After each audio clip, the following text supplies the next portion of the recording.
Guys, അപ്പോൾ നാളെ നമ്മുടെ സുട്ടുവിൻ്റെ പിറന്നാളാണ്. അപ്പോൾ അവളെ പിറന്നാളിന് ചെറിയൊരു സർപ്രൈസ് അടിക്കാനൊക്കെ പരിപാടി ഉണ്ട്. ആൾക്ക് എന്താണ് കാര്യങ്ങളൊന്നും അറിയില്ല. അപ്പോൾ ഇതുവരെ അതിനെപ്പറ്റിയുള്ള ഒന്നും ആയിക്കില്ല. അപ്പോൾ ഒരു ചെറിയൊരു സർപ്രൈസ് ഉണ്ട്. അത് ചെറുതാണെന്ന് വെച്ചാൽ അവളെ സംബന്ധിച്ച് ഒരു വലിയൊരു കാര്യമാണ് കേട്ടോ. അവൾ പ്രതീക്ഷിക്കാത്ത ഒരാൾ വന്നിട്ട് ഒരു സർപ്രൈസ് കൊടുക്കുന്ന സംഭവം നമ്മൾ സെറ്റാക്കിയിട്ടുള്ളത്. ബാക്കിയൊക്കെ നോർമൽ പരിപാടിയാണ്. അപ്പോൾ അത് എന്താ നോക്കുക, നിങ്ങൾക്കും ഒരു സർപ്രൈസ് ആയിട്ട് ഇരിക്കട്ടെ. അപ്പോൾ വീഡിയോൻ്റെ ബാക്കി കാണുമ്പോൾ തുടരെയായിട്ട് നിങ്ങൾക്ക് മനസ്സിലായി എന്താണ് നമ്മൾ സർപ്രൈസ് ഉള്ളത്. അവരെ സംബന്ധിച്ച് ഒരു കിഡ് സർപ്രൈസ് ആണ് കേട്ടോ. എന്താണുള്ളത് നമുക്ക് വഴിയെ കാണാം. അപ്പോൾ ഇതാ രാവിലെ ആയിട്ടുണ്ട്. ഞാൻ ഏട്ടനും കൂടെ അമ്പലത്തിൽ തൊഴാൻ വേണ്ടി വന്നിട്ടുള്ളതാണ് കേട്ടോ.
ഇവിടെ ഇതാ ഫുഡിനുള്ള പ്രിപ്പറേഷനൊക്കെ നടക്കുകയാണ് കേട്ടോ.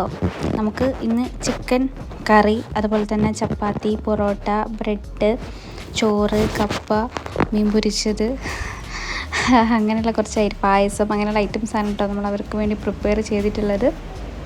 അച്ചയുടെ നേരത്തെ വന്നു. ഞങ്ങൾ രണ്ടാളും കൂടെ രാവിലെ ഇന്ന് അമ്പലത്തിൽ പോയതിന് ശേഷം ഞങ്ങൾ സാധനമൊക്കെ വാങ്ങി നമ്മൾ നേരെ ഇങ്ങോട്ട് പോകും കേട്ടോ. ഫ്ലാറ്റിലേക്ക് ഞാനും അമ്മയും ഏട്ടനും കൂടെ ഫുള്ള് സെറ്റ് ചെയ്തു. പിന്നെ അച്ചേട്ടൻ്റെ കുറച്ച് ഫ്രണ്ട്സും കാര്യങ്ങളൊക്കെ വരുന്നുണ്ട്. അതുമാത്രം ഞാൻ അറിയില്ല. ഇന്നലെ ഞാൻ അറിയില്ല, ഇന്നാണ് എന്നോട് പറയണത്. സാധനം വാങ്ങിക്കുമ്പോഴാണ് എന്നോട് പറയണത് ഏട്ടൻ്റെ ഫ്രണ്ട്സും വരും എന്നുള്ളത്. അപ്പോൾ എന്താണ് ബാക്കിയുള്ള സംഭവങ്ങളൊന്നും എനിക്കറിയില്ല, പറഞ്ഞിട്ടില്ല. അപ്പോൾ എന്താ നമുക്ക് വഴിയെ കാണാം. എന്തൊക്കെയാണ് കരുതി വെച്ചേക്കണേന്ന് അറിയത്തില്ല, നോക്കാം. നമ്മളിവിടെ ടേബിളൊക്കെ സെറ്റ് ചെയ്തു.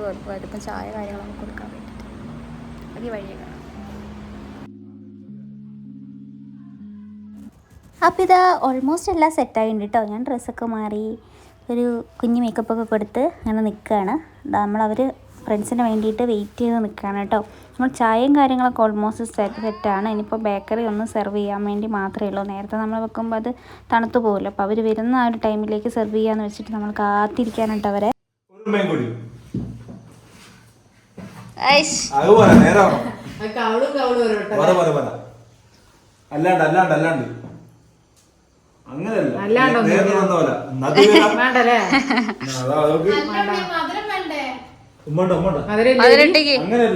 കൂടിപ്പോയ പ്രശ്നല്ലേ വെച്ചിട്ട് ജിലേബി കിട്ടിയാ.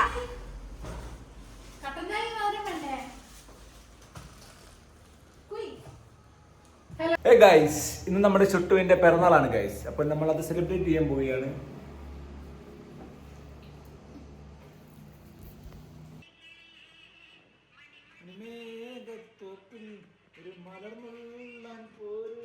ഒരാഴ്ചയായിട്ട് ക്ലാസ്സിൽ പോവാതെ നോട്ട് എഴുതുന്ന ഒരാൾ.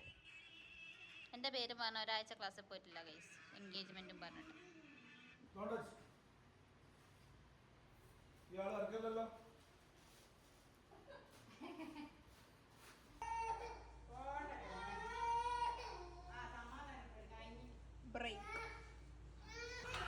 ഹേ ഗൈസ്, അങ്ങനെ ഇതാ അവർ വന്നെന്ന് പറഞ്ഞ് അച്ചേട്ടൻ എന്നോട് ഡോറ് ഓപ്പൺ ചെയ്യാൻ പറഞ്ഞു. അവരെന്തോ പൊട്ടിക്കുന്ന സാധനമൊക്കെ കൊണ്ടുവന്നിട്ടുണ്ട് എൻ്റെ ഫ്രണ്ട്സ്. അപ്പോൾ നോക്കിയിട്ട് തുറക്കും എന്നൊക്കെ പറഞ്ഞ് എന്നെ തുറന്നു നോക്കുമ്പോൾ അച്ഛനാണ് വന്നത്. അങ്ങനെ വീണ്ടും അവരെത്തി. പുറത്ത് ആൾക്കാരുണ്ട്, ആരാന്നറിയില്ല, നമുക്ക് നോക്കാം.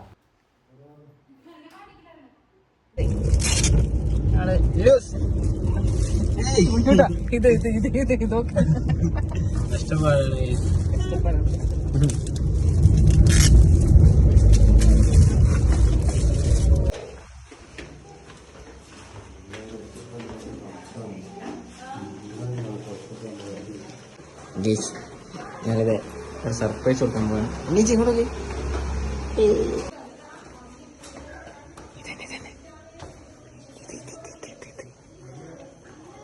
ഇത്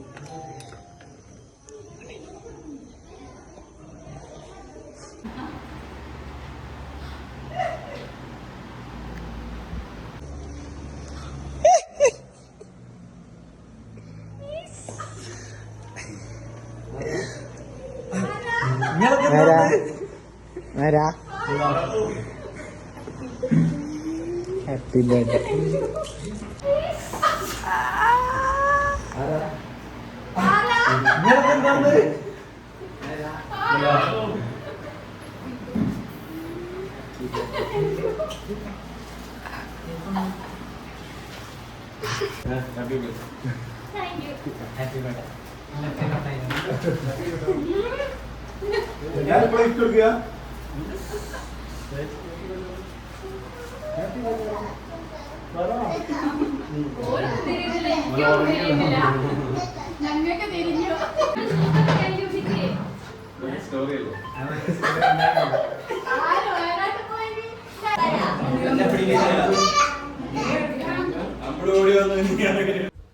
ഹേ ഗായ്സ്, എനിക്ക് ആ ഒരു സമയം എന്താ ചെയ്യേണ്ടതെന്നറിയാതെ ഞാൻ വണ്ടറടിച്ച് നിന്ന് പോയതാണ്. കാരണം ഒരൊറ്റ സൂചന പോലും ഇവരാരും എനിക്ക് തന്നില്ല. ഞാൻ മാത്രം അറിയാത്തതായിട്ടുണ്ടായിരുന്നുള്ളൂ. ബാക്കി എല്ലാവരും പ്ലാൻഡായിരുന്നു. ഇവരാരാ എന്താ എന്നുള്ള നമ്മുടെ വീഡിയോസും കാര്യങ്ങളും ഫോളോ അപ്പ് ചെയ്ത് പോരുന്നവർക്ക് കറക്റ്റായിട്ട് അറിയുണ്ടാവും. നമ്മളെ ഫോട്ടോഗ്രാഫേഴ്സും ഫാമിലിയാണ് കേട്ടോ അത്. കുറച്ച് കാലങ്ങൾക്ക് മുന്നേ ഇവർ നമുക്ക് ഫോട്ടോഗ്രാഫേഴ്സ് ആയിരിക്കാം. പക്ഷെ കുറച്ച് ദിവസങ്ങളെ നമ്മുടെ ഈ ഒരു ഷൂട്ട് സ്റ്റാർട്ട് ചെയ്തു, നമ്മളെ എൻഗേജ്മെൻറ്റ് കഴിഞ്ഞ് ആ ഒരു സമയം മുതൽ, ആ ഒരു മൊമെൻറ്റ് മുതൽ ഞങ്ങൾ ഫാമിലിയാണ്, ഞങ്ങളെ സ്വന്തം ഫാമിലിയാണ്. എൻ്റെ സ്വന്തം ഏട്ടനാണ്, അനിയനാണ്, എൻ്റെ സിസ്റ്ററാണ്. അങ്ങനെയാണ് ഇപ്പോൾ ആ ഒരു ബന്ധം എന്ന് പറയുന്നത്. ഇപ്പോൾ ലൈഫിൽ ഒഴിച്ചുകൂടാൻ പറ്റാത്ത ആൾക്കാരിൽ ഏറ്റവും മുന്നിലുള്ള ആൾക്കാരാണ് കേട്ടോ ഇവർ 4 പേരും. അതെനിക്ക് മാത്രമല്ല, അതേട്ടനും അങ്ങനെ തന്നെയാണ് കേട്ടോ. എൻ്റെ ഈ ഒരു പിറന്നാളിന്, ഇപ്പോൾ നമ്മൾ എൻഗേജ്മെൻറ്റ് കഴിഞ്ഞ് 3 ദിവസം ഞാൻ കഴിഞ്ഞിട്ടുള്ള എൻ്റെ ഈ ഒരു പിറന്നാളെന്ന് പറയുന്നത് 3-4 ദിവസം കഴിയുമ്പോഴത്തേക്ക് എൻ്റെ പിറന്നാളായിട്ടുണ്ട്. പക്ഷേ ഈ ഒരു മൊമെൻറ്റിൽ ഏറ്റവും കൂടുതൽ ഈ ഒരു ഫംഗ്ഷന് ഇവർ 4 പേരും ഉണ്ടാവണം എന്നായിരുന്നു എൻ്റെ മനസ്സിലുണ്ടായിരുന്നത്. പക്ഷേ ഞാൻ ഒരിക്കൽ പോലും എൻ്റെ പിറന്നാളാണെന്ന് ഞാൻ അവരോട് പറഞ്ഞിട്ടുണ്ടായിരുന്നില്ല. അവർ വരുന്ന ഞാൻ ഒരിക്കൽ പോലും മനസ്സിൽ പോലും ചിന്തിച്ചിട്ടുണ്ടായിരുന്നില്ല. പക്ഷേ അവരുണ്ടാവണം, അവർ ഈ ഒരു ഫംഗ്ഷൻ എൻ്റെ അടുത്ത് ഉണ്ടാവണം എന്നുള്ളത് ഒരുപാട് ഞാൻ ആഗ്രഹിച്ചിരുന്നു. പക്ഷേ എൻ്റെ ആ ഒരു ആഗ്രഹം എന്താണെന്ന് മനസ്സിലാക്കി എൻ്റെ ഏട്ടനാണ് ഇന്ന് അവരവിടെ എത്തിച്ചിട്ടുള്ളത്. കാരണം അവർക്കറിയില്ല എൻ്റെ ബർത്ത്ഡേ ആണ്, കാര്യങ്ങളൊന്നും അറിയുണ്ടായിരുന്നില്ല. ഞാൻ അറിയാതെ 2 ദിവസം മുന്നേ ഒരു പ്ലാൻ ചെയ്ത് ഭയങ്കരമായിട്ട് എന്താ പറയുക, സർപ്രൈസ് ഒരുക്കിയിട്ടാണ് അവരിവിടെ എത്തിയിട്ടുള്ളത് കേട്ടോ. അവർ 4 പേര്. പല തവണയായിട്ട് ഞാൻ അവരെ വിളിക്കാൻ ശ്രമിച്ചിട്ടുണ്ടായിരുന്നെങ്കിലും പക്ഷെ പിന്നീട് ഞാൻ വേണ്ടാന്ന് വെച്ചിട്ടോ. കാരണം ഞാൻ ചോദിച്ചു ഇന്ന ദിവസം എന്താണ് പ്രോഗ്രാം എന്ന് ചോദിച്ചപ്പോൾ ഇവർ നേരത്തെ പ്ലാൻഡായിരുന്നു ഇവരെല്ലാവരും, അച്ചുവേട്ടൻ ഉൾപ്പെടെ. പക്ഷേ ഞാൻ ചോദിച്ച സമയത്ത് പറഞ്ഞു രാവിലെ ഷൂട്ടിന് പോവും, വൈകുന്നേരം വരെ ഷൂട്ടുണ്ട്, വയനാട്ടിലാണ് ഷൂട്ട് എന്ന് പറഞ്ഞ് എന്നെ അങ്ങ് തളർത്തി. പിന്നെ വർക്കിൻ്റെ ബേസിൽ അന്നത്തെ ദിവസം വർക്കിൻ്റെ ഒരിക്കലും ഞാൻ ഈ ഒരു ഫീൽഡിലുള്ള ആളായത് കൊണ്ട് തന്നെ എനിക്കതിൻ്റെ ബുദ്ധിമുട്ട് മനസ്സിലാവുന്നത് കൊണ്ട് ഞാൻ എൻ്റെ ബർത്ത്ഡേ ആണ് കാര്യങ്ങളൊന്നും പറഞ്ഞില്ല. ഞാനിപ്പോൾ പറയുകയാണ് ഇന്ന ദിവസം എൻ്റെ ബർത്ത്ഡേ ആണ് വരൂലേ എന്ന് ചോദിച്ചിട്ടുണ്ടെങ്കിൽ അവർ വരുമെന്നുള്ളത് എനിക്കറിയാമായിരുന്നു. പക്ഷേ അങ്ങനെ പറഞ്ഞ് അവരെ ബുദ്ധിമുട്ടിക്കണ്ടല്ലോ എന്ന് വെച്ചിട്ട് ഞാനത് പറഞ്ഞിട്ടേ ഉണ്ടായിരുന്നില്ല. പക്ഷേ ഇവരെല്ലാം പ്ലാൻഡായിരുന്നു. അയ്യോ, ഇവരാ വന്ന് കയറി ആ ഒരു മൊമെൻറ്റിൽ എന്താ ചെയ്യേണ്ടതെന്ന് അറിയില്ല. കുറേ നേരത്തേക്ക് എൻ്റെ കൈയൊക്കെ ഇങ്ങനെ വിറക്കിയായിരുന്നു. സന്തോഷം നമുക്ക് സഹിക്കാൻ പറ്റില്ല എന്നറിയില്ല. ഈ ഒരു മൊമെൻറ്റിൽ മറ്റാര് വന്നാൽ ഞാൻ ഇത്രത്തോളം ഹാപ്പിയോ ഇല്ലയോ എന്ന് എനിക്കറിയില്ലായിരുന്നു കേട്ടോ. പക്ഷേ ഇവർ 4 ആളും വന്ന ആ ഒരു സമയത്ത്, ഇപ്പോൾ ഈ നമ്മളെ ലൈഫിൽ അത്ര ഇമ്പോർട്ടൻസിൽ ഉള്ള ആൾക്കാരിൽ ഏറ്റവും മുന്നിൽ നിൽക്കുന്ന 4 പേരാണ് ഇവർ. അപ്പോൾ ഇവർ നമ്മളെ ഏറ്റവും പ്രിയപ്പെട്ട ആ ഒരു ദിവസം നമ്മളെ അടുത്തുണ്ടാവുമെന്ന് പറഞ്ഞാൽ അതിൻ്റെ അപ്പുറം നമുക്ക് വേറെ ഒന്നുമില്ലല്ലോ. അത് സാധിച്ചു തരാൻ വേണ്ടിയിട്ട് ഒരുപാട് ദൂരെ വടകരയാണ് ഇവർ പ്രോപ്പർ സ്ഥലം വരുന്നത്. അവിടെ നിന്ന് ഒരു 1.5 മണിക്കൂർ ട്രാവൽ ചെയ്തിട്ടാണ് അവരിവിടെ എൻ്റെ ഒരു ഫംഗ്ഷന് വേണ്ടി വന്നിട്ടുള്ളത്. താങ്ക് യു സോ മച്ച് പാർട്ടാവാൻ വേണ്ടിയിട്ട്, എന്നെ ഹാപ്പി ആക്കാൻ വേണ്ടിയിട്ട് അവിടെ നിന്ന് ഇത്രത്തോളം റിസ്ക് എടുത്ത് വന്നിട്ടുള്ളത്. കാരണം കുഞ്ഞാണെങ്കിലും എല്ലാം, വൈജേട്ടൻ്റെ വൈഫാണെങ്കിലും ഉണ്ണിയാണെങ്കിലും ഒക്കെ ഞങ്ങൾ തമ്മിൽ ഇതുവരെ കണ്ടിട്ട് പോലുമില്ല. ഞാനും ഉണ്ണിയും തമ്മിൽ കണ്ടിട്ട് പോലുമില്ല. എന്നിട്ടും എൻ്റെ ഈ ഒരു ഫംഗ്ഷന് വേണ്ടിയിട്ട് നൈറ്റ് അവിടുന്ന് അത്രയും റിസ്ക് എടുത്ത് ഇവിടെ വരെ വന്നിട്ടുണ്ടെങ്കിൽ സ്നേഹം മാത്രം. അതുപോലെ തന്നെ പറയാണ്ടിരിക്കാൻ വയ്യ ഇവർ തന്ന ഗിഫ്റ്റുകൾ. ഇപ്പോൾ വൈജേട്ടനാണെങ്കിലും ഉണ്ണിയാണെങ്കിലും കുഞ്ഞുട്ടനാണെങ്കിലും അച്ചുവേട്ടനാണെങ്കിലും ഒക്കെ തന്നതെല്ലാം എനിക്ക് എന്താണോ മനസ്സിലുള്ളത് അതാണ് അവർ തന്നത് കേട്ടോ. ഉണ്ണിയാണെങ്കിലും എനിക്ക് തന്ന ഗിഫ്റ്റ് എന്ന് പറയുന്നത് എനിക്ക് തന്നിട്ടുള്ളത് കമ്മലാണ്. എൻ്റെ ഫേവറേറ്റ് എന്ന് പറഞ്ഞാൽ ഫേവറേറ്റ് അതാണ് എനിക്ക് വിജയൻ്റെ വൈഫ് ഗിഫ്റ്റ് ചെയ്തിട്ടുള്ളത് കേട്ടോ. പിന്നെ ഇവർ നമുക്ക് ഗിഫ്റ്റ് ചെയ്തിട്ടുള്ളത് നമ്മളെ favourite photo, engagement favourite photo ആ ഒരു ഫോട്ടോയാണ് നമുക്ക് ഫോട്ടോ ഫ്രെയിമാണ് നമുക്ക് ഗിഫ്റ്റ് ചെയ്തത്.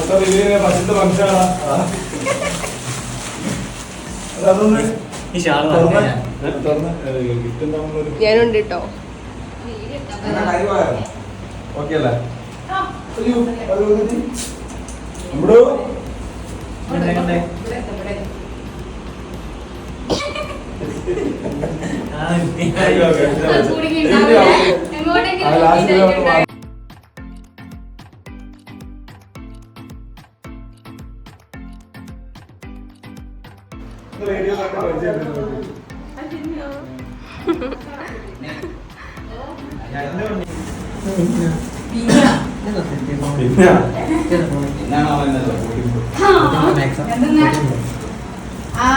കമ്മല് എടാ കള്ള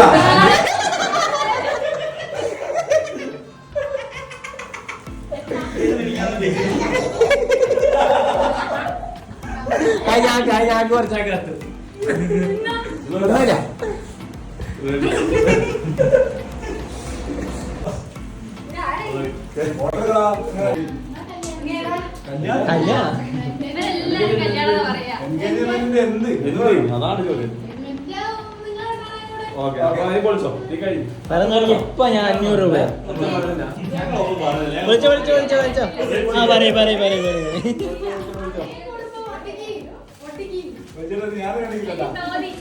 ആ